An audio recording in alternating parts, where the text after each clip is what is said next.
அவ்வளோ பேர் படிச்சுக்கிட்டு காத்துக்கிட்டு கிடக்குறோம். படிக்கிறோம் வேலை ஏதாவது எக்ஸாம் வச்சுருக்காங்க ஒவ்வொரு வேலைக்கும். அந்த ஒவ்வொரு எக்ஸாமுக்காகவும் படிச்சுக்கிட்டே நாங்கள் கிடக்குறோம். ஆனால் நீங்கள் ஒரு கருணையின் அடிப்படையில் அப்படின்னு சொல்லிக்கிட்டு நீங்கள் இந்த மாதிரி தப்பு, எனக்கு என் பாயிண்ட் ஆஃப் வியூவில் இது தப்புன்னு தெரிஞ்சதை நான் உங்கள் முன் வைக்கிறேன்.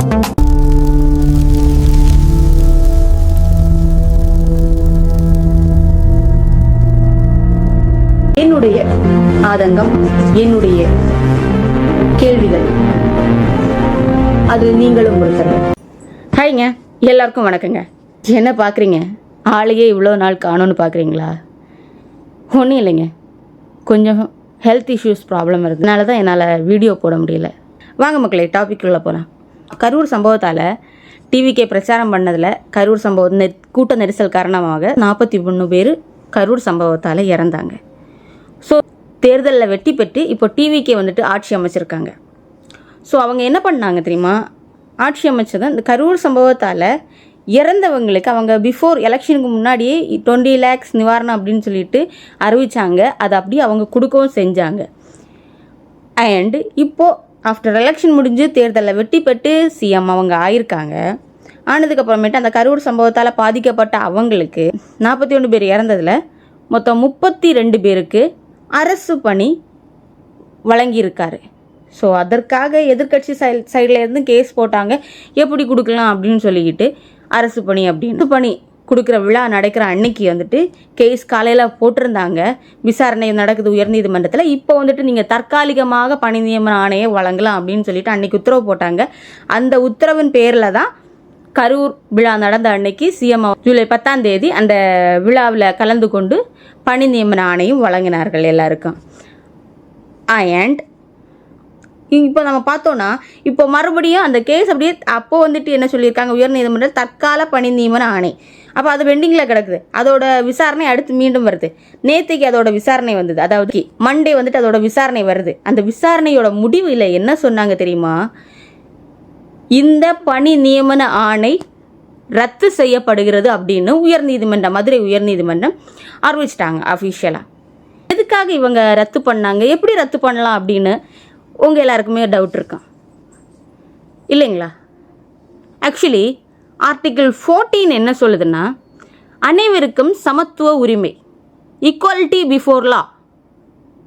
ஆர்டிகிள் 16 என்ன சொல்லுதுன்னா, அனைவருக்கும் வேலை வாய்ப்பில் சம உரிமை வழங்கப்பட வேண்டும் அப்படின்னு. ஸோ உயர்நீதிமன்ற நீதிபதிகள் இந்த 2 ஆர்டிக்கிளையும் வச்சு சொல்கிறாங்க. ஸோ அந்த 2 ஆர்டிக்கிளும், ஆர்டிகிள் 14ம் ஆர்டிகிள் 16 அதன்படி நம்ம பார்த்தோன்னா இங்கே பணி நியமன ஆணை கொடுத்துருக்கிறது ஆர்டிகிள் 14ஐயும் 16ஐயும் மீறி இருக்காங்க அப்படின்னு சொல்லி இந்த பணி நியமன ஆணையை ரத்து பண்ணிட்டாங்க. ஓகே, ஆமாம், ஆர்டிகிள் 14, 16 படி நம்ம பார்த்தோன்னா கரெக்ட். அவங்க ரத்து பண்ணதில் அவங்களுக்கு 100% உரிமை இருக்குது. ஏன்னா அந்த ஆர்டிகிள் 14, 16 படி இங்கே வேலைவாய்ப்பு வழங்கப்படவில்லை. ஆர்டிகிள் 16 என்ன சொல்லுது? வேலைவாய்ப்பில் சம உரிமை, ஈக்குவாலிட்டி இருக்கணும்னு சொல்லுது. ஆர்டிகிள் 14 என்ன சொல்லுது? சமத்துவ உரிமை இருக்கணும்னு சொல்லுது. அது ரெண்டுமே இங்கே மதிக்கப்படலை. அதனால் அதை பணி நியமன ஆணையை ரத்து பண்ணிட்டாங்க உயர்நீதிமன்றத்தில்.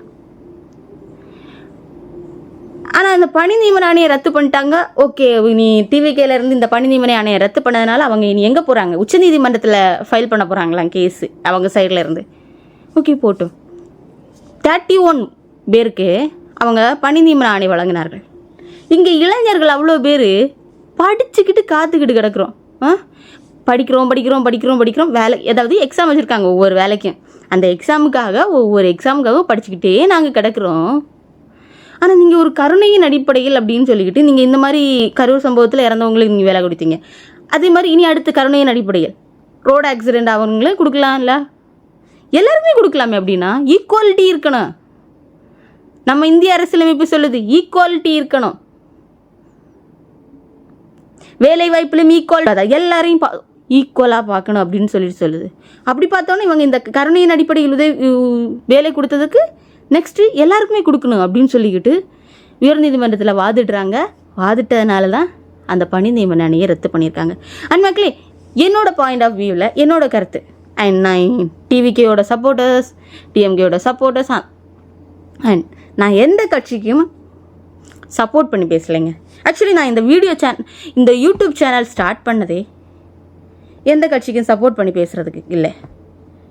எது உண்மை எது பொய் அண்ட் எனக்கு என் மனத்தில் என்ன பாதிச்சது, இது தப்பு, எனக்கு என் பாயிண்ட் ஆஃப் வியூவில் இது தப்புன்னு தெரிஞ்சதை நான் உங்கள் முன் வைக்கிறேன். அண்ட் நான் பேசுகிறதுல ஏதாச்சும் தப்பு இருந்துச்சுன்னா கீழே மறக்காமல் கமெண்டில் சொல்லிட்டு போங்க. இல்லை நீ இப்படி பேசலாம், இல்லை நீ இப்படி பேசியிருக்கக்கூடாது அப்படின்னு சொல்லிட்டு உங்களுக்கு தோணுச்சுன்னா மறக்காமல் கமெண்டில் சொல்லிட்டு போங்க. நான் அதை நினச்சி வருத்தப்பட போகிறதும் கிடையாது. ஸோ ஓகே, உங்களோடது ஒரு மோட்டிவேஷனாக எடுத்துக்கிட்டு நெக்ஸ்ட் வீடியோ அப்லோட் பண்ணுறப்போ அதை நான் திருத்திக்கிறேன். அண்டு இந்த டிவிக்கு கவர்மெண்ட் இவங்களுக்கு வேலை கொடுத்தது, கருணையின் அடிப்படையில் வேலை கொடுத்தது என் பாயிண்ட் ஆஃப் வியூவில் தப்புங்க. ஏன்னா இளைஞர்கள் அவ்வளோ பேர் காத்துக்கிட்டு இருக்கோம். ஸோ இங்கே ஒரு 33, 1 லட்சம் 2 லட்சம் இளைஞர்கள் காத்துக்கிட்டு இருக்கோம். என்னையும் இன்க்ளூடிங் பண்ணி தான் சொல்கிறேன். நாங்கள் எல்லாம் படிச்சுக்கிட்டு வேலைக்காக காத்துக்கிட்டு கிடைக்கிறோம். கவர்மெண்ட் வேலை கிடைக்காதான்னு. நீங்கள் இப்படி கருணையின் அடிப்படையில் வேலை கொடுத்துட்டே இருந்தீங்கன்னா எங்கே இருக்குது சமத்துவ உரிமை? நம்ம இந்தியா நாட்டில் இருக்கோங்களே.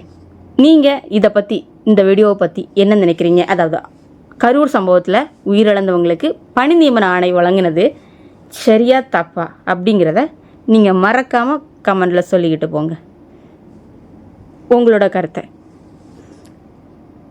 அண்ட் இவ்வளோ நேரம் என்னோடய வீடியோஸ் கேட்டுக்கிட்டு இருந்ததுக்கு ரொம்ப நன்றி.